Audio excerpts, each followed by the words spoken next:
Is everybody ready? All right. We want to be timely. Today, we're going to look at the ninth letter, the letter Tet. All right, so Tet is the ninth letter of the Hebrew alphabet. So guess what its numeric value is? All right, great. The word, basically, or the letter, means to surround. And in the ancient picture language, it was represented by a serpent. You can kind of see the little serpent's head there. It helps you remember it. Look at Tet and think of a little serpent there. But here's how the picture looked like during the time of Moses. The letter Tet looked like a circle with an X in it, and it was representative of a snake, and it means to surround. Okay, and how many of you know Satan only comes to kill and destroy life? Okay, so that's what Satan is like. As I was looking up some things, as you know, every Hebrew letter is also a word. It means clay, and that was what it looked like. It's the number 9, and the symbolic meaning is to surround. Now, what's fascinating is Satan, who comes to kill and destroy life. Here's his name in Hebrew. You have the letter Shin, that's the ancient letter Shin, and the ancient letter Nun with the Tet in the middle. So when you think about that, the Shin means to consume and destroy, Satan's name, and then the Nun is life. So the very name of Satan is one who wants to consume and destroy life, and he's right in the middle of it all there, as you can see. Did anyone know what the 9th commandment is? It's you shall not lie or bear false witness. The 9th commandment is a letter Tet, and the devil is a liar and the father of all lies, it says in John 8:44. So I think it's fascinating that here, Satan, the middle letter is the Tet, which is the 9th letter, and the 9th commandment is don't lie or bear false witness. And we know he's the father of it all. Remember Sodom and Gomorrah. Lot, we normally say Lot, but Lot, and remember, we've got the Tet there, representative of his name. Remember Lot sat in the gate? Okay. Well, sitting in the gate means someone who has authority. Okay. But when the Lamed, the first letter Lamed, as you're going to learn in a few weeks here, means basically to teach, to instruct. And in the ancient Hebrew, it was a shepherd's staff representing authority. The Vav, as you know, means to connect to things. So Lot's very name means the authority connected to the serpent, or given over to the serpent. Now, you know in the book of Lamentations, if you remember, it's a story of Jeremiah lamenting the destruction of the temple. And what day was the temple destroyed? The 9th of Av. And in Lamentations chapter 2, verse 9, he says, her gates are sunk into the ground. And the word there is tavu, which means to be sunk. Now, what's fascinating is in the Torah scroll, or not Torah, there won't be Torah scrolls, but in the scrolls of the book of Jeremiah, that letter Tet is made small, as if it shrunk. That's the way it looks like in the scrolls. And they say this alludes to the fact that Jerusalem was made smaller, and the Tet having the numerical value of what? And the temple was destroyed on what day? The 9th of Av. Okay, so here it is, and it's in Lamentations chapter 2, verse 9. So here we have the 9th verse. On the 9th of Av, the 9th letter, Jerusalem is made small. Now, how many of you know God had written a bill of divorcement to Israel? Remember that? Well, a Jewish divorce document is called a get. And you have the letter Tet there. It's made up of 2 letters. And when you think of a divorce being between 2 people, right? And the Hebrew word here for divorce is made up of only these 2 letters. And do you know in the entire Torah, these 2 letters, the Tet and the Gimel, are nowhere next to each other. So the very Hebrew word meaning to divorce or to separate, these 2 letters nowhere in the Torah are next to each other, not even within a single word or the last letter of one word and the first letter of another word. Wow. What an appropriate title for a document meaning to separate two. Wow.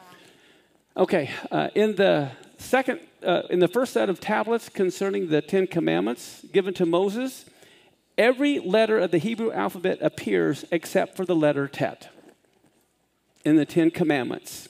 And in Exodus 20, verse 12, is where it says, honor your father and mother that your days may be long. Remember that verse? Well, in the second set of tablets that Moses receives, there's an additional phrase, and it contains the letter Tet, so it's now in there. And it appears with an additional phrase that has been added to the commandment to honor your parents. And it's in Deuteronomy 5:16, it says, honor your father and mother as the Lord your God commanded you, that your days may be prolonged. And then it adds, and that it may go well with you. And the Hebrew word is yatav, so that's been added, which I think is quite fascinating. Finally, we have a lamb. And the Hebrew word for lamb begins with the letter Tet. But what's fascinating, too, it means in the sense of a covering or a protection. When you think of being surrounded, we want to be surrounded by the chief shepherd, don't we? And that helps us give a better sense of the word talit. Talit and talah come from the same root word. And that's what I have for you. Turn it over now to Sri. All right, so... Oh, that's good. So the Tet says t, as in Tony the Tiger. Everybody say t. Easy, okay? Tet has a dual nature, which means it can reveal good or it can also reveal evil. So Isaiah 45:7 says, I form the light and create the darkness. I make peace and create evil. The Lord does all these things. So that's an interesting concept to think about. All right, let's first write Tet. No, let's first do this, actually. All right, let's look at, remember last week we did the Het, that one where you have to kind of clear your throat. And the Het is said to be an upside down Tet. So let's look and see if that's true. The Het is formed with a Zayin and a Vav. But it flattens out here in the modern way of writing it. And Het can mean life. But the Tet can mean death. And it is also formed with a Zayin, a Vav, connected to a Zayin. And so you see that the Tet is an upside down Het. Isn't that interesting? Now let's learn how to write the Tet. Okay, so you're going to see that the Tet, the way that it can bring death is that the Vav is like a bent new man, bending in reverence to the Zayin, who is the crowned man, Yeshua. Okay?